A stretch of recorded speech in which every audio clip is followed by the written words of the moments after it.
एक बार फिर अपने तमाम नाज़रीन को मिरातुन्निसा में मैं शहाना पास्टर ग़ज़ाला शफ़ीक के साथ मिलकर खुशामदीद कहते हैं, वेलकम कहते हैं और दुआ देते हैं कि खुदावंद करे कि आपकी ज़िंदगी में ख़ासकर मैं दुआ करूँगी अपनी बहनों बेटियों के लिए कि खुदावंद करे कि उनकी ज़िंदगी में तमाम मुश्किलात, परेशानियाँ और ख़ासकर जो रुकावटें जानबूझकर उनकी ज़िंदगी में हाइल कर दी जाती हैं, खुदावंद उन तमाम रुकावटों को दूर करे और आपको आज़ाद करे ताकि आप जो चाहती हैं अपनी फ़ील्ड में करना, खुदा करे कि वो मुमकिन हो सके। आमीन। सिस्टर, जिस तरह हमने सीरीज़ का आगाज़ किया, आज की ख़वातीन और उनके मसाइल और बेशुमार मसाइल हमने सुने भी हैं अपने प्रोग्राम के दौरान और बहुत सारे पे हमने भी डिस्कस की है और बहुत मेरा ख़्याल है आगे भी हम सुनते रहेंगे कि ये मसाइल और हमें दिखेंगे और खुदा करे कि हम उन सबको डील कर सकें। मगर मैं समझती हूँ कि ये इम्पॉसिबल है कि सबको डील किया जा सके, मगर कोशिश करेंगे तमाम एरियाज़ को कवर करने की। आज जो टॉपिक है सिस्टर वो है ख़वातीन मुस्तहिक़ तवज्जो क्यों हैं। जब ये टॉपिक मैं लिख रही थी और मैं सोच रही थी इस बारे में, तो मेरे ज़हन में यही आ रहा था कि हम तवज्जो की बात करते हैं और तवज्जो मैं ये समझती हूँ नाज़रीन कि हर कोई चाहता है कि मुझे इम्पोर्टेंस दी जाए, मेरे बारे में सोचा जाए, मेरे बारे में जो है ख़ास तवज्जो दी जाए। मगर वो तवज्जो कभी-कभी सिस्टर मैं ये समझती हूँ एक कैद की सूरत इख्तियार कर लेती है। मतलब इस कदर वो तवज्जो बढ़ती चली जाती है, ख़ास तौर पे मैं यहाँ पर बात करूँगी ख़वातीन की, कि तवज्जो के नाम पर उन्हें एक कैद में जो है ना वो बांध दिया जाता है या उनकी चारों तरफ एक ऐसी बाउंड्री लगा दी जाती है और कहा यह जाता है कि आप पर हम ख़ास तवज्जो दे रहे हैं। तो मुझे ये बताएं कि तवज्जो के नाम पर जो है औरत पर पाबंदी क्यों लगाई जाती है? क्या वो इसके मुस्तहिक है? Thank you Shahana. तमाम देखने वाले नाजरीन को यसु मसीह के अजीम जलाली और बाबरकत नाम में मेरा सलाम पहुँचे। सवाल है आपका कि तवज्जो के नाम पर औरत को पाबंद क्यों कर दिया जाता है। बड़ी अच्छी बात है कि तवज्जो का तो हर कोई तलबगार है, कौन नहीं चाहता कि उसे तवज्जो मिले। लेकिन ये जो तवज्जो कुछ ख़ास सी तवज्जो है जो कि तवज्जो के नाम पर एक इंसान की आज़ादी छीन लेने का सबब बन जाती है। जिस माशरे से ख़ास तौर पर, क्योंकि हम एशियन कल्चर से और अपने इर्द गिर्द के माहौल की वजह से हम ये चीज़ों को डिस्कस कर रहे हैं, जो आए रोज़ के मसाइल, मुश्किलात और जिसकी वजह से तवज्जो का नाम देकर और हफाजत का नाम देकर या इज़्ज़त का नाम देकर या इम्पोर्टेंस क्या आप कहें कि आप कहते तो हैं कि आज़ादी, औरत को आज़ादी है, लेकिन ये सारी चीज़ें मुख्तलिफ अल्फाज आप इस्तेमाल कर लें, लेकिन जो ग्राउंड रियलिटी उसको आप देखें वो रियलिटी बिल्कुल इसके ऑपोजिट जाती है। ठीक है, आप कहते हैं कि हम औरत का ख्याल रखते हैं क्योंकि हम इसके लिए कमाने का सबब बनते हैं, हम बाहर निकलते हैं, हम मेहनत करते हैं। औरत तो जी घर में बैठी होती है, उसने तो सिर्फ जी रोटी बनानी है और घर के काम करने हैं। जबकि अगर वो बहुत से इस पे इंग्लिश में तो बहुत से प्रोग्राम्स हैं और मेरा ख्याल उर्दू में भी अवेलेबल होंगे कि अगर औरत और मर्द के कामों को ही देखा जाए ना, तो औरत जो घर पे ही जो अनपेड सर्विसेज दे रही होती है, माँ बन के, बीवी बन के, वो लाइक मर्द सोच भी नहीं सकता। उसे 1 घंटा वो काम करने लग जाए, पड़ जाए ना कि पानी लाकर गिलास उसने रखना है, आपने पानी पी लेना तो गिलास उसने ही उठाकर लेकर जाना है, खाना उसने आपके आगे रखना है, गरम उसने करके देना है, वापस बचा हुआ उसने फ्रिज में संभालना। लाइक मल्टीपल चीज़ें हैं जो कंटिन्यूसली एक औरत कर रही होती है, और मैं कहती हूँ बगैर माथे पे बल डाले कर रही बगैर माथे पे बल डाले। और उसमें आप कहते हैं नहीं जी हम तो औरत की हिफाजत कर रहे हैं, उसकी इज्जत की हिफाजत कर रहे हैं। उसको अभी आपको पता है कि पाकिस्तान में बहावलपुर के इलाके में एक इंग्लिश के प्रोफेसर को महज इस वजह से गोली मार दी गई। उस प्रोफेसर, आप समझ सकते हैं कि कितनी उम्र लगती है, कितनी तालीम रिक्वायर होती है इस दर्जे तक पहुंचने के, कि उन्होंने सिर्फ एक प्रोग्राम जो रिसेप्शन, जो वेलकम पार्टी थी, वो कंबाइन रख ली थी लड़कों और लड़कियों की। तो एक स्टूडेंट उसको उसका जो माइंड सेट था या मजहबी जो उसका जहन बना दिया गया था वो ये था कि मर्द और औरत, लड़का लड़की इकट्ठे बैठ नहीं सकते। तो उसको यही इख्तलाफ था अपने प्रोफेसर साहब से कि ये कंबाइन पार्टी क्यों हुई वेलकम पार्टी।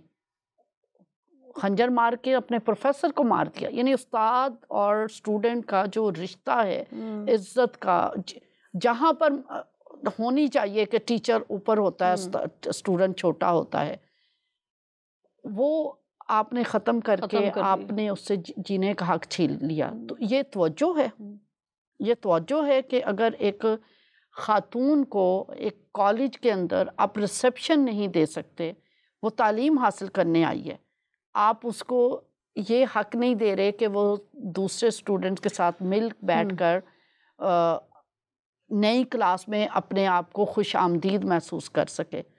तो आप तवज्जो की बात करते हैं, तवज्जो के नाम पे आप क्या करते हैं? बैंक अकाउंट आपने लड़के के नाम खुलवाना है,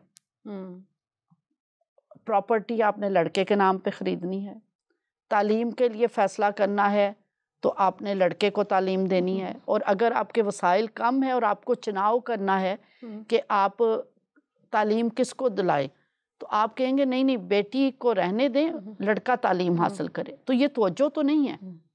आप प्रॉपर्टी ले रहे हैं तो सिर्फ मर्दों के नाम पे ले रहे हैं, ये कौन सी तवज्जो है?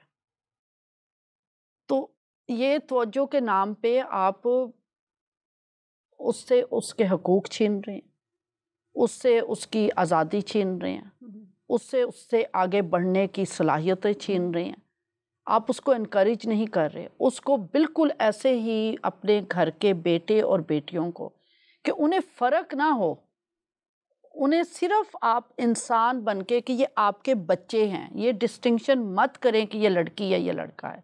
आप एक इंसान के तौर पर अपने बच्चों को बड़ा होना सिखाइए, इक्वली उन्हें मौके दें, इक्वली उनके साथ जो डिस्कशंस हैं, जो सहूलियात हैं, जो ज़िम्मेदारियां हैं, वो इक्वली जब आप करेंगे तो फिर ये डिस्टिंक्शन ख़त्म होगी। थैंक यू सिस्टर, बहुत तफसील के साथ आपने जवाब दिया। सिस्टर मैं चाहूँगी इसी को बढ़ाते हैं बात को, और मैं चाहूँगी कि जैसे लड़कियों पे अभी हम बात कर रहे हैं कि उसे खेलने पे पाबंदी होती है, बाहर जा रही होती है तब भी कि भाई के साथ जाओ, वालिद के साथ जाओ, या नहीं आप नहीं जाओ। बहुत सारी जगहों पर तो लड़कियों को मना कर दिया जाता है कि नहीं आप ये काम ना करो, या यहाँ पर आपने जाना नहीं, इसको रहने दो। अगर कोई आपके घर से मर्द अवेलेबल नहीं है, उस पर खेलने पे, कूदने पर, सोने पे, जागने पे, हर चीज़ पे पाबंदी। बल्कि मैं ये कहूँगी कि उसके सांस लेने पर भी पाबंदी है कि किस मिकदार में कितनी लेनी चाहिए। मैं ये समझती हूँ कि अगर ये इख्तियार खुदा ने अगर ये आदम को, इस मर्द को दिया होता, तो मैं ये समझती कि शायद आज औरतें नापैद होती हैं ज़मीन पर। तो इस तरह की जो ये रिस्ट्रिक्शंस हैं, ये जो पाबंदियां हैं, क्या उनकी शख्सियत पर मनफी असरात डालती हैं या मुस्बत असरात डालती हैं? मैं चाहूँगी आप इसका जवाब बैनुल अक़वामी मज़ाहिब के तनाज़ुर में दें। देखिए, पाबंदी जो हो ना, अगर तो कोई मुस्बत पाबंदी हो तो वो यकीनन हमारे लिए अच्छी है। जैसे स्कूल में एक डिसिप्लिन होता है ना, डिसिप्लिन के तहत आपको पता है कि सुबह आपकी असेंबली होनी है, उसके बाद आपका इंग्लिश का पेपर पीरियड है, उसके बाद आपका उर्दू का पीरियड है। एक डिसिप्लिन, एक ऑर्डर बन जाता है। वो सारे निज़ाम को बेहतर तौर पर चलाने के लिए होता है, एक प्रिंसिपल होती है, ये होता है डिसिप्लिन। आप कह रही हैं कि ये डिसिप्लिन जी, ऐसे नहीं बोलो, ऐसे नहीं बैठो, ऐसे नहीं खाओ, ऐसे नहीं करो, ये जो इस किस्म की पाबंदियां हैं, ये इंसान की शख्सियत के लिए, चाहे वो लड़कों पर आप लगाएं चाहे लड़कियों पर लगाएं, तो उसके आगे बढ़ने की सलाहियतों को सलब कर लेती हैं। इस वजह से ये जो खेल कूद पर पाबंदी लगाना, बच्चों के तालीम पर पाबंदी लगाना, उसकी गुफ्तगू पर पाबंदी लगाना, ये खुदारा एक डिसिप्लिन, जो एक अच्छा एटिकेट्स जो हैं, वो एक फ़र्क चीज़ है, एक पाबंदी लगाना फ़र्क चीज़ है। जैसे खाने के आदाब हैं, बड़ों की इज़्ज़त के आदाब है, ये आदाब, ये फ़र्क चीज़ है। और पाबंदी, जिस पाबंदी की हम यहाँ बात कर रहे हैं, खुदा न खास्ता ये नहीं समझिए कि हम मादर पिदर आज़ाद माशरे की बात करने लगे हैं। हम औरत को, बेटी को एक इंसान के तौर पर तरबियत देने की बात कर रहे हैं। तो इस वजह से ये जो इस किस्म की पाबंदियां हैं, अगर हम मज़ाहिब के तनाज़ुर में देखें तो रैत में जो हमारा जो तालीमात हैं, हमारे जो अकायद हैं, चाहे वो तौरात में से ले लें या सहाइफ़ अंबिया में से या अनाजील में से ले लें, तो हमें पता चलता है कि हमें वहाँ पर किसी पाबंदी का सामना नहीं है। औरत को भी उसी तरीके से आज़ादी दी गई है, चाहे वो शादी का फ़ैसला है, चाहे वो सेहत का फ़ैसला है, यानी हर तरीके से औरत को एक इंसान के तौर पर पेश किया गया है और तालीम दी गई है। तो इस वजह से मैं तो समझती हूँ जो बाइबल की तालीम है वो इस लिहाज से बहुत पॉजिटिव, मुस्बत है। वो औरत को किसी तरीके से भी डिग्रेड नहीं करती। बिल्कुल। आप देख लें, अगर अनाजील में आ जाएं तो लिखा है कि ख़वातीन जो अपने रुपए पैसे से यस्सु की भी खिदमत करती थी और शागिर्दों की भी खिदमत करती थी, यानी वो आज़ाद थी अपने रुपए पैसे के इस्तेमाल में। फिर हम देखते हैं कुछ ख़वातीन जो तिजारत के पेशे में थी, वो भी यस्सु मसीह के पास आती थी, यस्सु मसीह की खिदमत में, काम काज में, हर चीज़ में वो इक्वली वो पार्टिसिपेट करती थी। यानी जिस ओहदे में भी आप देख लें तो मुझे नज़र आता है कि बाइबल में, कलाम खुदा में औरत को खुदा ने इक्वल दर्जा दिया है। यीशु मसीह ने भी उसकी इज्जत की और उसको हर तरीके से अकामोडेट किया। हर किसी भी अकीदे से, कल्चर से, अकीदे किसी भी तरफ से औरत आई तो यीशु मसीह ने उसे कहा, जा बेटी, जा बेटी, ठीक है। बेटी के से नीचे उसको कोई रुतबा नहीं दिया। बाइबल की बात करते हैं, मैं दोबारा बहुत से क्रिश्चियंस को भी इसमें इस्लाह की ज़रूरत है कि बाइबल में औरत की गवाही पूरी है क्रिश्चियनिटी में, ठीक है। और औरत का जायदाद में पूरा हक है, जितना आप लड़के का हक है उतना ही लड़की का, यानी इक्वली। मसला अगर 4 लाख हैं तो 2 लाख बेटी को मिलेंगे, 2 लाख बेटे को मिलेंगे। इसी तरीके से बीवी का जो पूरे का पूरा जो खामिन का है उसकी बीवी हकदार है 8वें हिस्से की, नहीं पूरे के पूरे की। और इसी तरीके से जो खामिन है, अगर बीवी का कुछ है तो पूरे का पूरा वो हिस्सेदार है। यानी बैलेंस है, बैलेंस ऑफ पावर है या बैलेंस ऑफ राइट्स आपको नज़र आता है। लेकिन अगर हम किसी और नज़रिए की या अकीदे की बात करें जहाँ पर अगर औरत को कह दिया जाता है उसकी गवाही अलग है, वो इंसान है तो उसको फुली उसको वो दर्जा देना चाहिए। और अगर उसका हिस्सा कहीं जी क्यों रवैये तो ऐसे बन जाते हैं जब उसको कहा जाता है कि लड़के को ज़्यादा हिस्सा मिलेगा, लड़की को कम हिस्सा मिलेगा, या बीवी को 8वां हिस्सा मिलेगा या मर्द को जो है वो ज़्यादा हिस्सा मिलेगा। जब इस किस्म के हम प्रैक्टिसेस को देखते हैं जहाँ पर ये सती की रस्म, आपको पता है मज़हब है था ना कि अगर खामिद मर गया है तो औरत से भी ज़िंदगी का हक छीन लो। इस रस्म को आपको पता ख़त्म करने में विलियम कैरी जो इंग्लैंड से आए थे, ये हिंदुस्तान की बहुत बड़ी रस्म थी कि जैसे खामिद मरा बीवी को ज़िंदा जला दिया जाता था। तो विलियम कैरी और फिर यहाँ का भी एक हिंदू वो थे, एक्टिविस्ट थे, मुझे उनका नाम जहन से निकल गया, उन्होंने ये तहरीक चलाई और सती की रस्म हिंदुस्तान से ख़त्म की गई। तो ये मज़ाहिब का नाम लेकर मेरा नहीं ख्याल कि जो हिंदुओं का भगवान जिसकी वो पूजा करते हैं, जिसको वो खालिक और मालिक मानते हैं, वो औरत का भी खालिक, तख्लीक करने वाला, मर्द का भी, ज़िंदगी और मौत का इख्तियार खुदा के पास है। वो इंसानों को नहीं ये इख्तियार देता कि नहीं अगर मर्द मर गया है, खामिद मर गया, तो आप उसकी बीवी से भी जीने का हक छीन लो। तो ये हमें बहुत बहुत फ़र्क करना चाहिए। ये सती की रस्म ये इंसानी रस्म थी। बहुत सी चीज़ें हमने इंसानी तौर पर मज़हब के नाम पर इंट्रोड्यूस करवा के हमने हक छीन लिया औरत से जीने का। तो इस वजह से मैं समझती हूँ कि हमें ऐसे पहलू, जैसे अहले इस्लाम भी हैं, वहाँ से हमें ऐसे जो ख़वातीन सहाबा थीं और जो हुज़ूर की अज़वाज मोहतरात थीं, और हुज़ूर की बेटी ने जंग में बड़ी अच्छी खिदमात अंजाम दी हुई हैं। अगर औरत आज़ाद थी तो वो जंग में ज़ख्मियों बिल्कुल। की मरहम पट्टी कर रही थी। औरत आज़ाद थी तो वो घर से निकली और जाकर सिपाहियों के या फ़ौजियों के शाना बशाना वो लड़ाई में हिस्सा लिया। आज हमें कोई एक औरत अगर आ जाती है, वो F-16 की फ़ाइटर बन जाती है या पायलट बन जाती है, तो हमें उसकी अलग से एक तस्वीर लगाकर, या जो पाकिस्तान में अभी एक DIG के ओहदे पे पहुंची, आप तसव्वुर करें, ये तवज्जो के नाम पे आपने बात की, ये क्या तवज्जो है कि पाकिस्तान की आबादी 22 करोड़, जिसमें से 11 करोड़ आप समझ लें ख़वातीन होंगी, 11 करोड़ मर्द होंगे। अच्छा चलें, आप 12 करोड़ मर्द समझ लें, 10 करोड़ औरतें। 10 करोड़ औरतों में से एक औरत ने तारीख मुरतब की है कि वो DIG के ओहदे पे पहुंची, तो ये तवज्जो है? ये तवज्जो है अफसोस की या बात है वाकई। यानी सोशल मीडिया फ्लड कर रहा था उस खातून के DIG के ओहदे पर जाने को।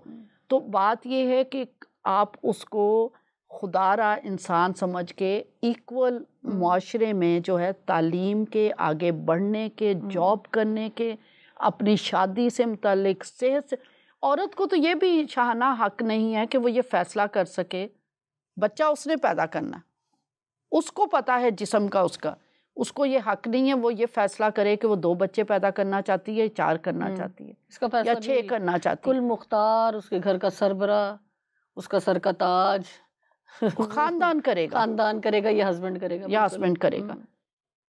वो ये फैसला नहीं कर सकती कि मुझे 2 साल बाद बच्चा पैदा करना है या 3 साल। अपने जिस्म की भी वो मुख्तार नहीं है। हालांकि अक्सर हम सुनते हैं, आप भी सुनती होंगी, मैं भी, कि डॉक्टर्स कहते हैं कि आप थोड़ा वक्फा दें, आपकी सेहत इजाज़त नहीं देती, या आप बहुत कमज़ोर हैं, या इतनी जल्दी आप जो है ये ना कंसीव करें।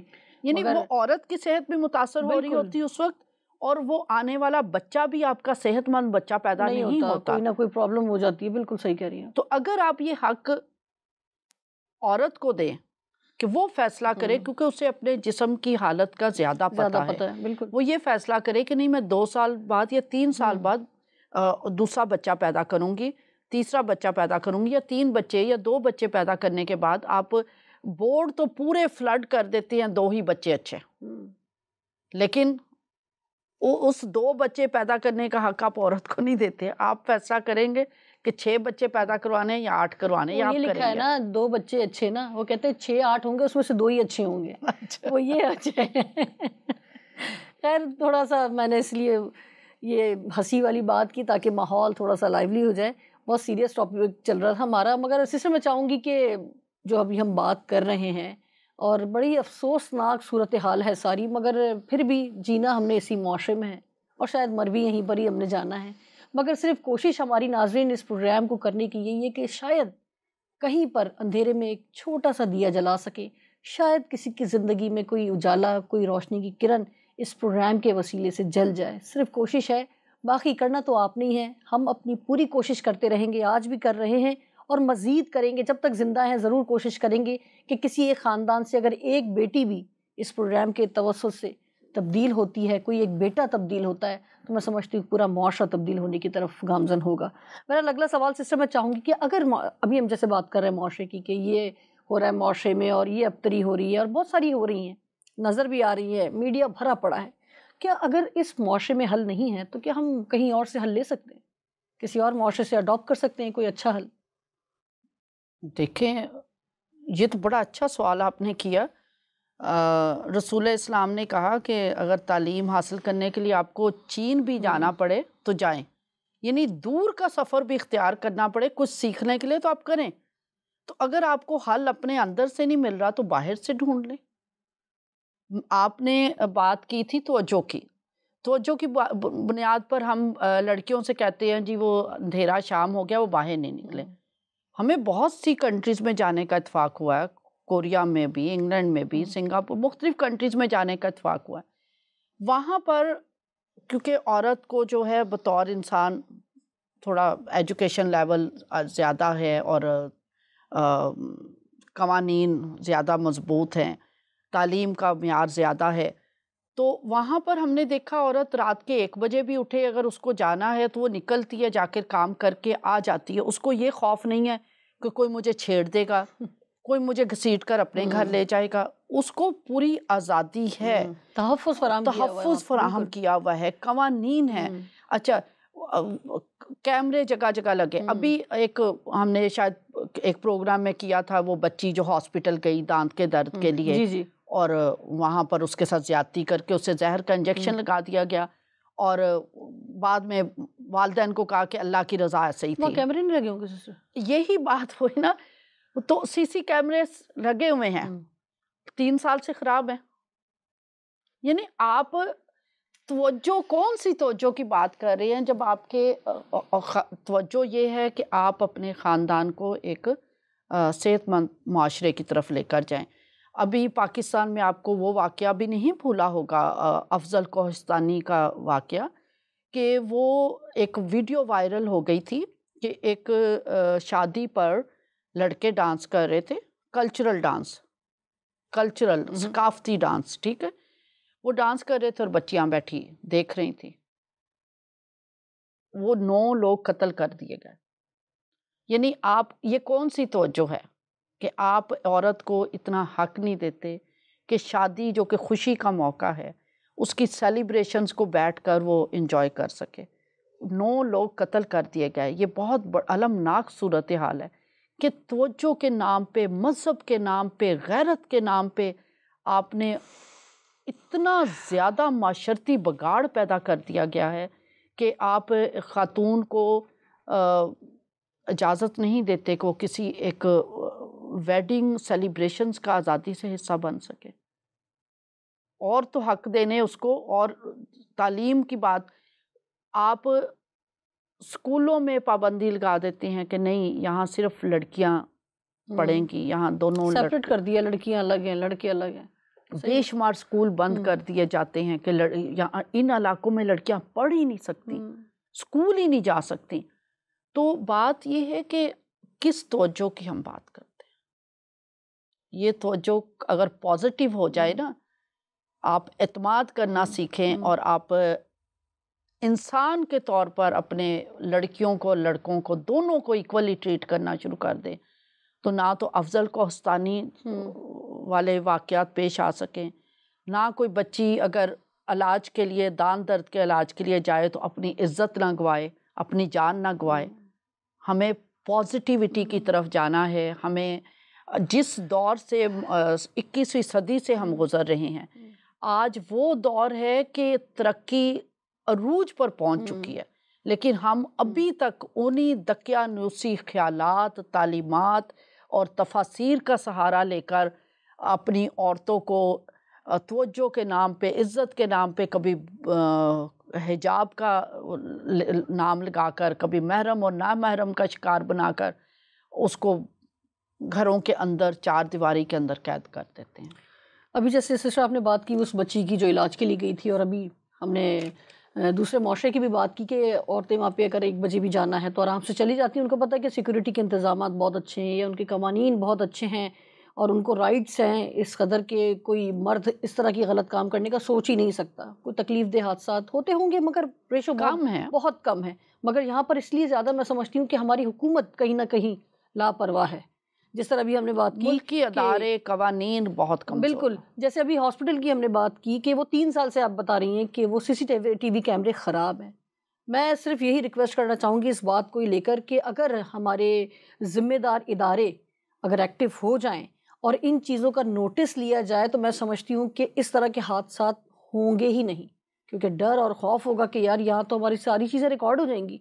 मेरा ख्याल है शायद बहुत कम हो जाएगा इसका रेशो। तो मेरी रिक्वेस्ट है ऐसे इदारों से जो इन चीज़ों की इन्वेस्टिगेशन करती हैं और जो इनको अलाउ करते हैं कि आप काम करें, इन सारी चीज़ों के ख़राब होने के बावजूद आप काम करें, तो मेरी रिक्वेस्ट है कि प्लीज़ ऐसे इदारों को सख्त से सख्त पनिश की जाए या ऐसे इदारे बंद कर दिए जाएं, ताकि वो अपनी तमाम चीज़ों को सही से रखें और उनका सारा रिकॉर्डिंग सिस्टम ठीक हो, ताकि इस तरह के हादसात ना हो और कोई जवान बेटी अपनी ज़िंदगी से महरूम ना हो, माँ बाप अपनी जवान बच्चियों को दफनाए ना। ये दुख बहुत बड़ा दुख है कि जवान बच्चों को जो माएँ बाप दफनाते हैं, ये उनका दुख है, ये वही जानते हैं। हम सिर्फ अफसोस कर सकते हैं क्योंकि हमारे साथ ऐसा नहीं हुआ, और खुदा ना करे कि आपके साथ या हमारे साथ ऐसा हो, मगर कोशिश अगर हम करेंगे तभी ये सारी चीज़ें सही होना शुरू हो जाएंगी। सिस्टर, मैं चाहूँगी आप मुझे ये भी बताएं कि तवज्जो दिलाने वाले, जैसे हम बात कर रहे हैं, तवज्जो की बात कर रहे हैं, हाँ जी, तो तवज्जो दिलाने वाले सिर्फ मजहबी, दीनी, ख़ानदानी ही क्यों हैं? ये मुमलिकती इदारे क्यों नहीं हैं? देखें, जहाँ पर तालीम का फुकदान होता है वहाँ पर जो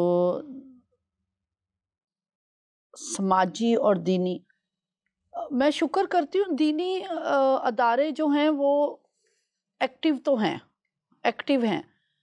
अब बात वही है कि अगर रियासत अपना सही किरदार अदा कर रही है, रियासत ये देखे कि ये जो दीनी अदारे जो तफसीर कर रहे हैं, जो उस दीन का या उस मज़हब की तालीमात को इम्प्लीमेंट कर रहे हैं, वो क्या दुरुस्त तफसीर कर रहे हैं, क्या वो दुरुस्त तालीम दे रहे हैं।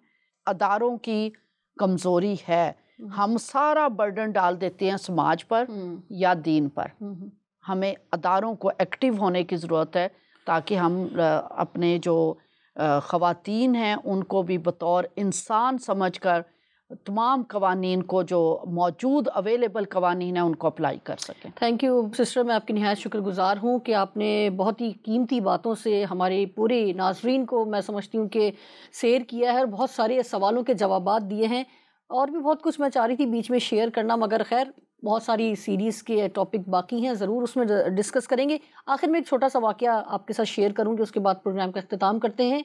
फेसबुक पर पिछले दिनों एक वीडियो मैंने देखी, उस पर एक बाइक पे एक बच्ची, मेरे ख्याल है 6 साल की होगी, 5 साल की बच्ची होगी, वो बैठी हुई थी टैंकी की साइड पे, और उसके आगे एक छोटा सा बच्चा बैठा हुआ था, और पीछे आई थिंक के उस बाइक को ऑल्टर किया हुआ था और बड़ी की हुई थी। पीछे एक लेडीज़ बैठी हुई थी बिल्कुल नकाब में, और दूर से किसी सीसीटीवी कैमरे ने उसे कैप्चर किया। तो वो बच्चा जो है, वो बच्ची बाइक पे बैठी हुई है। बच्चों को आपको पता है बड़ा शौक होता है, या तो रेस देंगे या किक मारने की कोशिश करेंगे, चाहे वो बच्ची हो चाहे बच्चा हो। तो वो उसको पता ही नहीं चला, वो छोटा बच्चा नीचे होते होते बाइक से गिर गया। Oh my God. जैसे ही वो गिरा तो बच्ची फौरन उतरी उसको उठाने के लिए। इतने में उसके जो वालिद साहब थे, अच्छी खासी उनकी इतनी बड़ी दाढ़ी थी, उन्होंने टोपी पहनी हुई थी, वो भागते हुए आए हैं, क्योंकि वो सीसीटीवी कैमरा कैप्चर कर रहा था, तो वो दिखा नहीं कि वो उनका वालिद कितनी दूर से आया। बहरहाल वो भागते हुए आया, उसने बच्चे को उठाया और उस बच्ची को इस कदर मारा, इस कदर उस बच्ची को मारा है कि मैं आपसे बयान नहीं कर सकती। और वो औरत, मुझे ऐसे लगता था जैसे एक स्टैचू बैठा हुआ है, डरी हुई, सहमी हुई होगी, नकाब के अंदर पता नहीं उसकी क्या हालत हो रही होगी। वो शायद उतरना चाहती हो, मगर शायद वो किन तवज्जों की वजह से, कितनी रिस्ट्रिक्शन होंगी कि तुमने उतरना नहीं है, पता नहीं क्या क्या चल रहा था मेरे उस वक्त जहन में। और उसने उसको उठा के मारा। एक आदमी उसके पास आया, उसने उस बच्चे को देखा, बच्चे को नहीं लगी इतनी, क्योंकि वो स्लिप होते होते गिरा, ऊपर से बिल्कुल नहीं गिरा। जो मैंने बगौर उस वीडियो को बार बार देखा, उस बंदे ने, उसके बाप ने उस बच्ची को उठाकर फिर मारा। फिर जब वो बच्ची बाइक पे बैठी, उसको फिर इतनी ज़ोर ज़ोर से मारा है ना कि वो हैंडल पर उसके जाके मुंह पड़ा है। और जो मैं देख रही थी, इतनी दूर से वो वीडियो कैप्चर हुई है, तो मुझे लगता था शायद उसका सर फटा होगा, ये शायद उसकी नाक बेटी फटी थी, वो बेटी थी। और उस बच्चे को उसने उठा के अपने सीने से ऐसे लगाया हुआ था कि पता नहीं कि इसको कुछ हो तो नहीं गया, और वो बच्चा बिल्कुल ठीक दिख रहा था। तो मैं खुदा का शुक्र है कि वो बच्चा ठीक था। यानी माँ को इजाजत नहीं है कि वो उतरती, कुछ भी नहीं। वो तो मुझे ऐसे लग रहा था जैसे ये तवज्जो है, ये तवज्जो है, इस कदर तवज्जो कि मैं अश्क अश्क कर उठी, और मैं कह रही थी ऐसी तवज्जो तो शायद ही किसी को मिलती होगी, और खुदा ना करे कि किसी को मिले भी। इसी के साथ नाज़रीन, ये एक थॉट थी जो मैं आपके जहन में छोड़े जा रही हूँ। इस पर सोचिएगा ज़रूर कि हम कौन सी तवज्जो चाहते हैं या हम कौन सी तवज्जो दे रहे हैं। इजाज़त दीजिए, फिर मिलते हैं किसी और टॉपिक के साथ। खुदा हाफिज़।